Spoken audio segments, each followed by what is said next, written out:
A collage of health. What I would like to do today is thank you for being here. If you're new, welcome. And if you're coming back a second or third time or even more, I appreciate you. I appreciate you being here and supporting the channel and supporting um, the mission of freedom and sovereignty for all. So that has been the main focus of Collage of Health, which is all different things health from every different perspective of reason.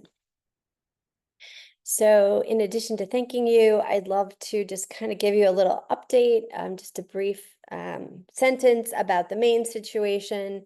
I am following up on the new things that have come through to me, and things are in the works, and I will just update you if anything comes up beyond that. Somebody asked me yesterday, I went out to lunch with a friend, and she said, how do you do it? Like, how do you get this information? And I really had to give that some thought, and it's really not a simple answer.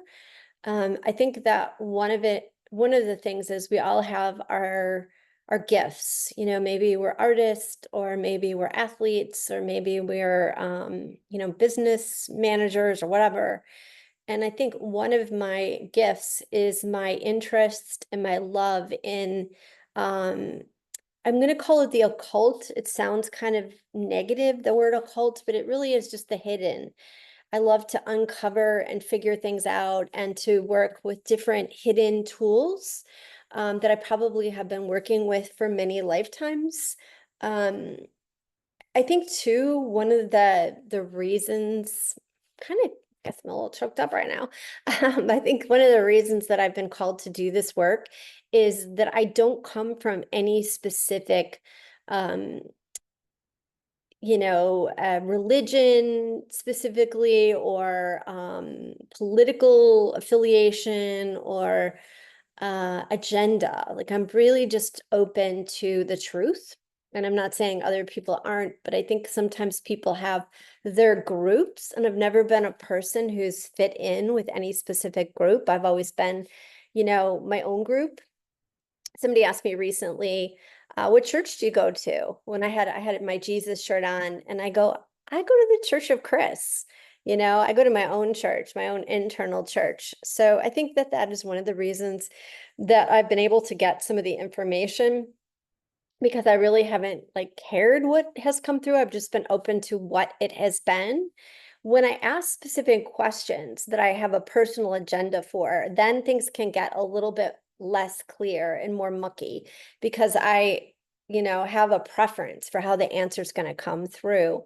And that's one of the reasons why this main situation's been a little tricky for me, because there definitely has been a desire for if indeed people are being human trafficked in a certain part of Maine, which I think they are, I have this internal agenda that I want them to be free. So that's where I've had to kind of detach a little bit, separate, and even call in a couple of friends to kind of use their intuition to help me tickle down some of the information. And fortunately, the two friends that I called on yesterday to use their own woo tool, so to speak, they got verifying validity of what is coming through for me. So I appreciated them, and I'm not going to mention who they are because I have a feeling one in particular doesn't want to be mentioned. She's kind of a reluctant, intuitive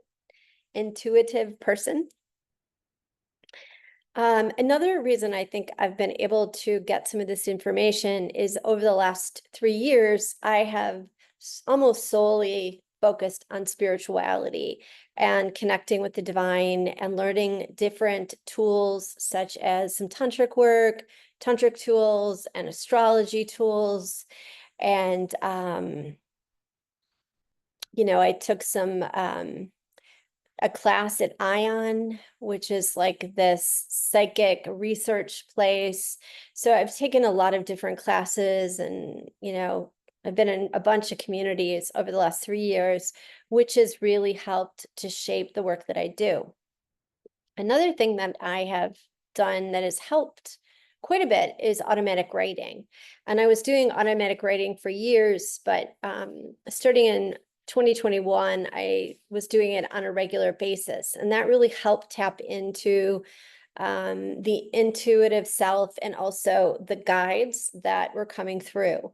And not always clear if it's me, highest self, or guides when I'm doing automatic writing, but it seems more specific and separate in the Akashic records, where people or beings are identifying themselves specifically, like Jesus and Enki and etc. And of course, doing the Akashic records for the last 2 years and following the directives that I've been giving for the most part. A couple times at least one time I shared stuff before the record people were ready for me to share, but live and learn. And then I stopped doing that until the last, couple weeks. So that's where we're at. And without further ado, here's today's Akash. I feel like my crown was opening up, my crown chakra, and dancing angels were above my head. And then Jesus came through and asked me to marry him. And I took that as a marriage, almost like a Mary Magdalene Jesus, the divine feminine and masculine, to help me inner alchemize both sides of me, my yin and my yang side, my Ida and Pingala, as it's known, receptive, intuitive with the rational and more outwardly active side. But you can take it any way you want. I think with nuns, when they take a vow, that they take a vow to be in communion and marriage with Jesus, I want to say. So it could have also been something like that. Like, are you going to take a vow of working with me as a spiritual partner? He handed me a silver platter. And then he said, sister of love, the puddles of yestermorrow are upon you today. Not sure what that means, but again, I'll read it to you. The puddles of yestermorrow are upon you today. I mentioned a tornado yesterday, and Dorothy closing the gate and, the cyclone from The Wizard of Oz. And I wanted to mention right before I woke up today, I had a dream about a tornado and I could see it coming. It was like coming out of the right side. And I was talking to my brother and I said, oh, there's a tornado. We got to get in the basement. And so he headed to the basement and I realized that my family, more family members were out and about. So instead of running into the basement, I went over to them and said, there's a cyclone coming, a tornado. You've got 14 seconds to take cover. And I felt like the number 14 was significant. I quickly looked it up this morning. I didn't really get anything that specific. If you want to look it up yourself and share something in the notes, that would be wonderful. Then I saw like a caricature of a big rodent that just kind of was like a fixed picture in my mind's eye, and then the word plague. I heard the word plague or saw the word plague, however I get this information. So I don't know if the rodents and the plague goes together, or the plague goes with Exodus 3, 4, and 5, which is what came up next. To look up Exodus 3 through 5, which has to do with Moses and the burning bush where he met God at like a holy spot in the land, and God, instructed Moses that his job was to escort the Jews out of Egypt, out of slavery, into the promised land. And then how Moses felt ill-equipped to do that. And he said to God, who do I say is telling me to do this? And God said, I am. And then the next piece of it was that God imbued him with different different abilities to take a staff and to turn it into, I just went like this in my phone.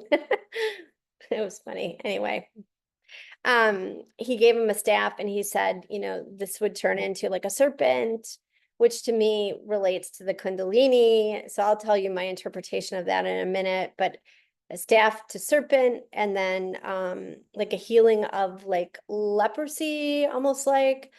Um, and then the third way was to get some water and then to show them the water turning to a blood.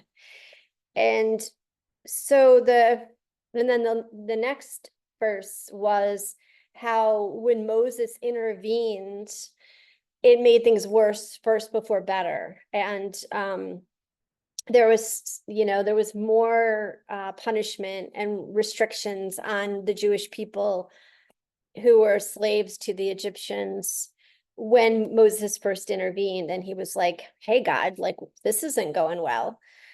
So to me, what came through was I am is like we all are creative offsprings of the divine, and we all have those same abilities to alchemize or to maximize our potentiality as sparks of the divine, and that we have much more power than we even realize. And it was like God was reminding Moses of the I am, you know, and that with the staff turning into the serpent, it's like the, you know, the symbol of healing. And also a serpent can represent transformation and the Kundalini energy rising up, inner ascension, so to speak. And then the next one where things got worse before they got better. I don't know if things are going to get worse in the main situation before they get better. But I do believe that I think that the divine is helping to intervene on this situation. I really hope they are, like Archangel Michael and a team of light beings, and that I just need to be patient. And that you know, sometimes you just do what you can do and you just step back and you detach. And maybe that's what Moses needed to do, is just do what God said to do and then just step back and not get caught up in the results, because sometimes results can take time.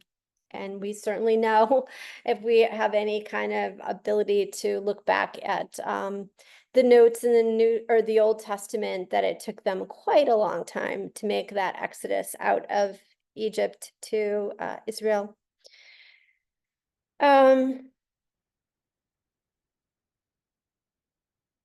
got a sense that there would be like a mark of death on, I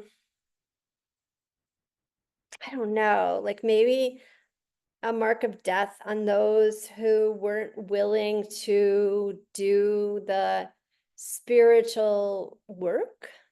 And that okay, so it was like mark of death. So I'll just throw it out there. I don't know what it meant. And basically I said to the guides, like, how am I going to share this stuff on mark of death? And they're like, just throw it out there. We don't want you to explain it. So sorry if I'm explaining things that they don't want me to explain. And then I looked up Daniel 9 in the Bible, and it seemed to have to do with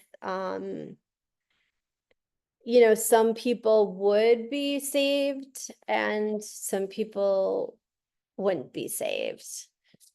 I think that's what Daniel 9 was about. I'm gonna just kind of quickly pull it up again. I read it earlier this morning, and the passage that I was called to read was 9, Judgment Before the Ancient Ones.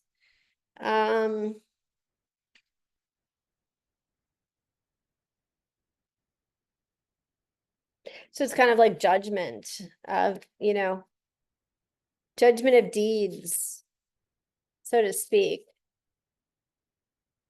And I'm just gonna put this on pause for a minute. So basically, it says the book of Daniel seems to come from the time of the persecutions of the Jews by Antiochus, Epiphanes. The writing introduces the apocalyptic genre by its vision of the last days and by its use of otherworldly images and divine figures. The storyline is about a legendary youth, Daniel, who remains faithful to the God of Israel and thereby is able to overcome adversities and torment of the days of the Babylonian exile. So to me, like the mark of death, and then this passage is, it's again not the suburban preparedness so much that we can do to kind of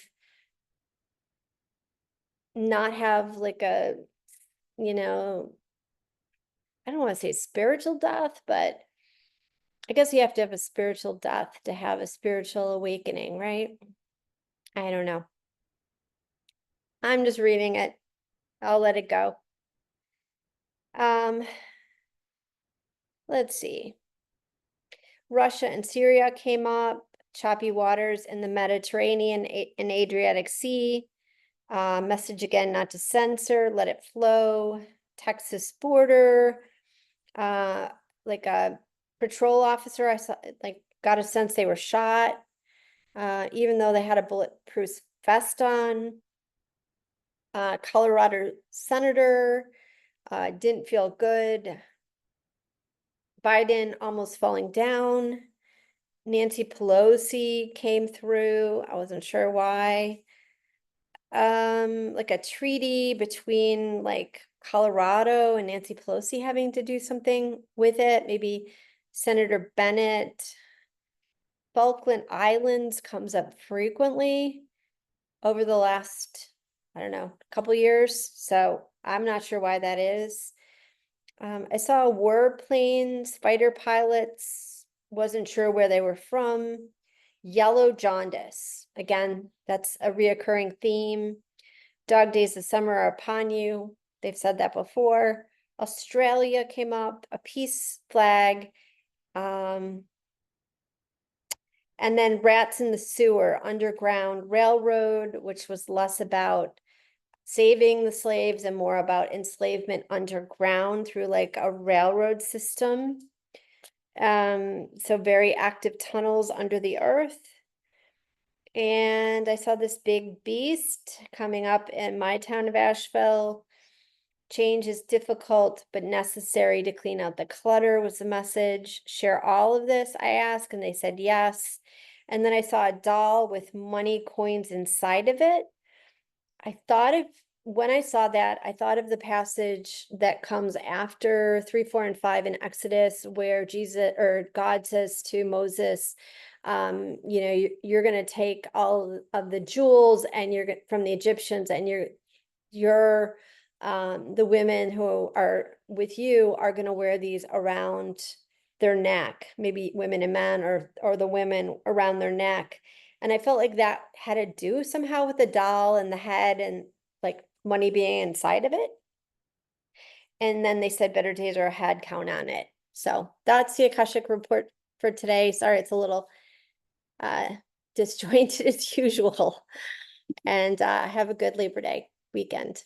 Last day of your Labor Day weekend.